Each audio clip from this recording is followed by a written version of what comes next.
মাননীয় স্পিকার, আমি আজ এখানে দাঁড়িয়ে আছি একটি অন্ধকার ঘর থেকে ফিরে এসে, যেখানে আমার মতো আরো শত শত লোককে নিয়ে যাওয়া হয়েছিল, কিন্তু তারা আর ফিরে আসার সৌভাগ্য তাদের হয়নি। তাদের পক্ষ থেকে, তাদের পরিবারের পক্ষ থেকে একটি বিশেষ বিষয়ে আপনার দৃষ্টি আকর্ষণ, এই মহান সংসদের দৃষ্টি আকর্ষণ করতে যাচ্ছে। আমরা যেন গুমের শিকার, সে অন্ধকার ঘরে আমরা মৃত্যুর প্রহর গুনছিলাম। আমরা মনে নিয়েছিলাম এই অন্ধকার ঘরে আমাদের মৃত্যু হচ্ছে, হয়তো আমাদেরকে হত্যা করবে, এখানে আমাদের মৃত্যু হবে। কথা বলার কেউ ছিল না আমাদের। কীট পতঙ্গ, পিঁপড়ার টিকটিকের সাথে কথা বলতাম। বাইরে বুঝতে পারতেন না বাইরে কি দিন না রাত। মনে হতো জীবন্ত কবর দিয়ে দেওয়া হচ্ছে।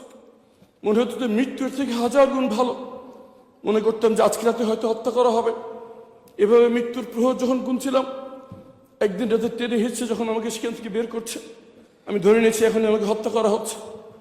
আমি সূরা ইয়াসিন পড়া শুরু করলাম যাতে মৃত্যুটা সহজ হয়, কিন্তু পরে জানতে পারলাম কিছু বাচ্চা ছেলে মেয়ে জীবন দিয়ে, চোখ হারিয়ে, পা হারিয়ে, ফ্যাসিবাদকে বিতাড়িত করে আমাদেরকে আবার দুনিয়ার আলো দেখার সুযোগ করে দিয়েছে।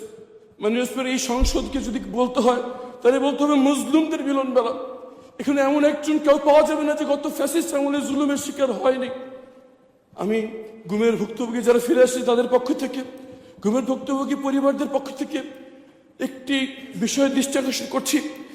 আমরা স্তম্ভিত হয়ে লক্ষ্য করছি আমাদের সাথে যা করা হয়েছে, এই জুলুমদের এই বাংলার মাটিতে আর কোনোদিন না হয় সে নিশ্চিত করার জন্য যে দুটি আইন করা হয়েছিল, গুম প্রতিকার এবং প্রতিরোধ আইন এবং মানবাধিকার কমিশন আইন, বিশেষ কমিটি এই আইনগুলো বাতিলের সুপারিশ করেছে। মাননীয় স্পিকার, কেমন করে যে নিজের গুমের শিকার ভুক্তভোগী, যে প্রধানমন্ত্রী নিজের টর্চারের শিকার, তারা কেমন করে এই আইন বাতিলের পরামর্শ দেয়? মাননীয় স্পিকার, আমরা জানতে চাই কাদের কাদের। ধন্যবাদ মাননীয় স্পিকার, শুধু একটি কথা বলে শেষ করছি। আমাদের ভুক্তভোগীদের পক্ষ থেকে আমাদের আবেদন, যদি সরকার কোনো পরিশোধিত করতে চায় এই আইনটিকে আগে অনুমোদন দিয়ে আইনের রূপান্তরিত করুক, পরে সংশোধনী বিল এনে তাকে সংশোধনী করা হোক। যদি সেটা না করা হয়, 12 তারিখ এই আইনটি বাতিল হয়ে গেলে 13 তারিখ গুমের কোনো সংজ্ঞা থাকবে না। ধন্যবাদ।